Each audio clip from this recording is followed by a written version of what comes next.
I might as well tell you, because everybody's going to know it soon enough. Martin D. Rowland. Remember that. I was born to be something big, and if nobody believes that now, well, that's their problem. If I was like an internet startup company, man, I'd tell you to put like $1,000 on me now, and then book a world cruise for like a year from now, first class. I'm letting you in on the ground floor to Project MDR, but the sky's the fucking limit, man. We're talking Japanese mutant monster movie proportions. My wingspan is tremendous. I will destroy you all! Now I know you're probably thinking, who's this smart-assy little adolescent talking like he knows about everything? But listen up, okay? I may be 18, just. I turned 18 in November, so I can't cast the deciding vote in a meaningless national election, even if I can't order a beer at a bar. But even though I'm only 18, I've tried like virtually everything and lived to tell you about it. You've got to believe that.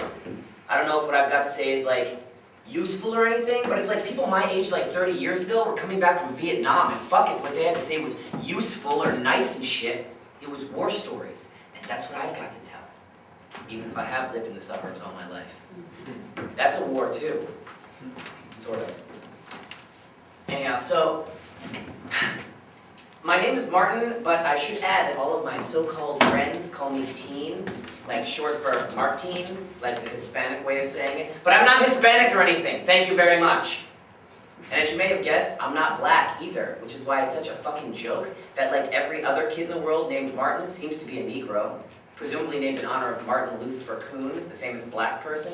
I mean, hey, you gotta have a few famous black persons just to keep the rest of them trapped in the hood, peacefully sucking on their crack pipes and watermelon slices, and looking forward to February, aka Black History Month, aka the shortest month of the year, which just goes to show you it's not enough to be just famous.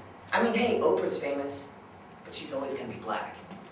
You're famous, people talk about you, but it's just talk. You gotta do something.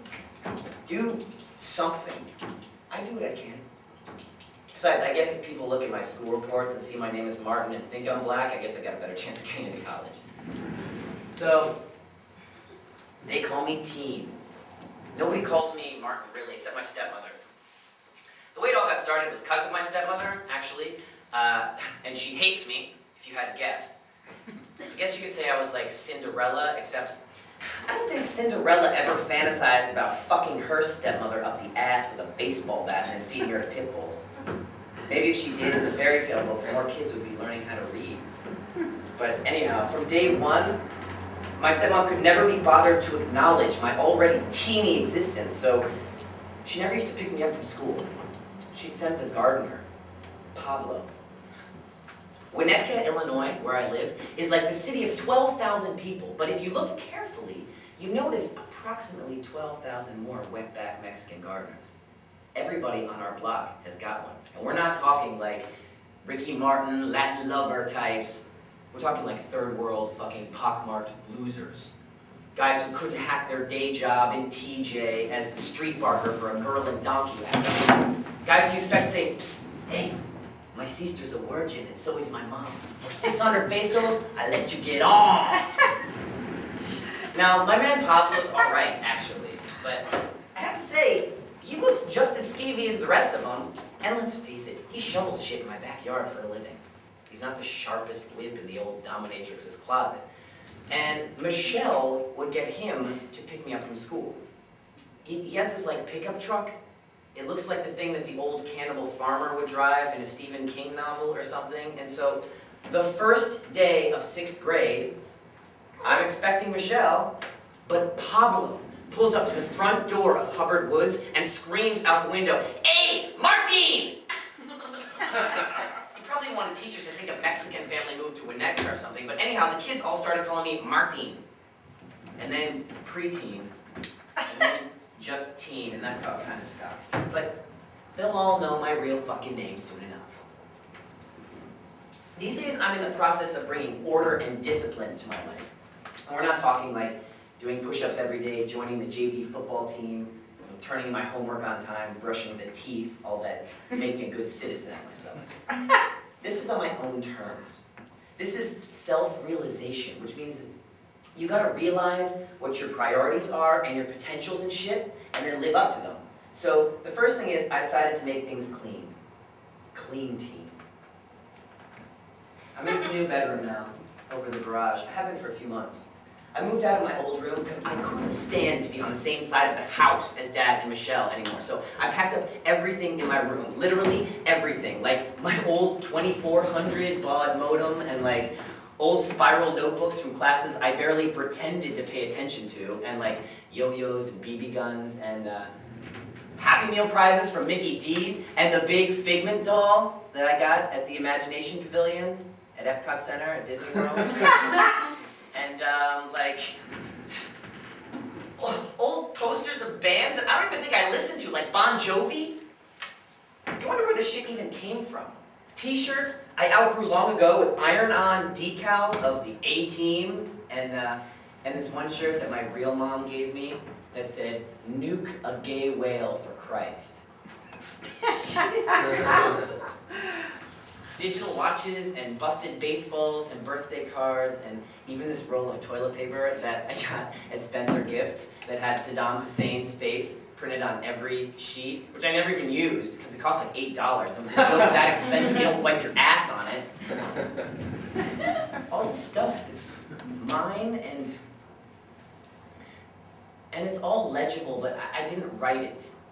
It's like all this stuff that's there just to prove that I bought something once. It's like a graveyard for a lifetime of stupid fucking impulse buying and of people getting presents for a kid they barely understand.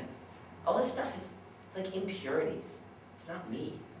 It's like the 5 tons of pitch tar that covers a tiny bit of plutonium, which is me. And it's like a simple chemical process. The impurities can be removed. They have to be removed.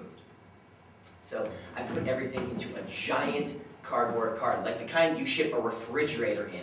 And I hauled that shit out to the woods and I detonated it. And that makes it clean, right? Because my mom, my real mom that is, not Michelle, my real mom used to say when I was real little, "Marty, you gotta know what you want before you can get it." I guess she figured out at least what she didn't want, which was to be stuck in Winnetka forever with Dad. I mean, it's like Dad's okay. It's like if he existed, he might be vaguely entertaining, maybe. But it's hard to say what kind of a person somebody is when they barely speak. Unlike my mom, she was like full of things to say.